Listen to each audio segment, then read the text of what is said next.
पूजाज किचनमध्ये तुमचं मनापासून स्वागत आहे। आपण आज कोथिंबीर वडी बनवणार आहोत, ते पण वेगळ्या पद्धतीने। खुसखुशीत होणार एकदम। कोथिंबीर धुवून चिरून घेतलेली आहे बारीक अशी। आता इथं अर्धा कप बेसन घेतलेला आहे आणि यात 2 चमचे तांदळाचं पीठ घालायचं आहे, त्यामुळे वडी एकदम खुसखुशीत होते। या ट्रिकने केला तर मुलांना पण नक्कीच आवडेल आणि मोठ्यांना पण आवडेल। आता पाव चमचा हळद घालायची आणि मीठ घालायचं आहे। आता यात थोडं पाणी घालून याचा एक बॅटर तयार करून घ्यायचा आहे। थोडं पाणी घालून केलं ना गाठी पण होत नाहीत। अशा नवीन पद्धतीने केले ना एकदमच खुसखुशीत होणार। तुम्ही कधीच खाल्ली नसेल अशी होईल वडी। नक्की एकदा ट्राय करून बघा। बघू शकता तुम्ही अर्धा कप पाणी आपण वापरलेलं इथं आणि मठ्ठा कसा असतो ना पातळ, अशा प्रकारे पीठ करून घेतलेलं। गाठी पण झालेला नाही आहे। थोडं पाणी घालूनच मिक्स करायचं आहे। लसूण आहे, हिरवी मिरची आहेत आणि अर्धा चमचा जिरे घालायचे आहेत आणि याचं जाडसर पेस्ट करून घ्यायची आहे। हे टेस्टला अप्रतिम लागतं। आता कढई ठेवली, आपण वाफवणार नाही आहे, वेगळ्या पद्धतीनं करणार आहे। त्यासाठी 3 चमचे तेल घातलंय कढईमध्ये। जिरे घालायचे अर्धा चमचा, हिंग आहे। आता आपण मिरची आणि लसूणची पेस्ट केलेली ना ती घालायची आहे आणि ती पण भाजून घ्यायची आहे।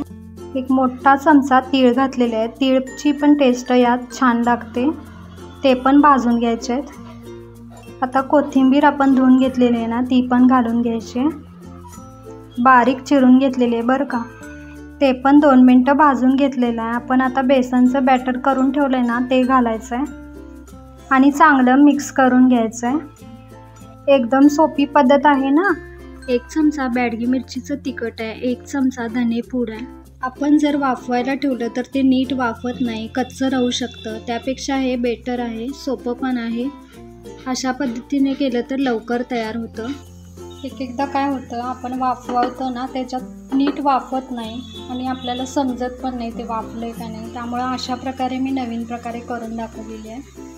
आता हे वाफलेलं आहे चांगलं, याला प्लेटमध्ये घालून घेऊया।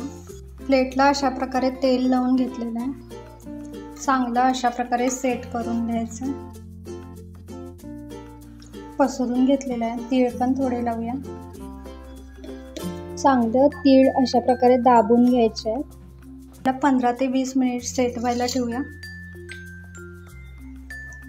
असे वडी सुद्धा मी पाडून घेतलेले आहेत। असेच सुद्धा मी थोडे ठेवले होते, कारण असेच पण खूप छान लागतात तळण्यापेक्षा पण मुलांना काय तळलेलेच आवडतात, म्हणून मी थोडे तळून घेतले। त्यासाठी तेल गरम करून घेतलं आणि त्यात एक वडी सोडून घेतले।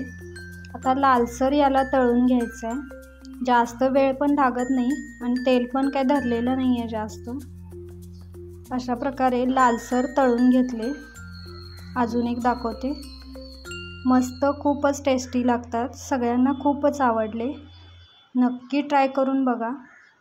एक मी तोडून पण दाखवत आहे इथं।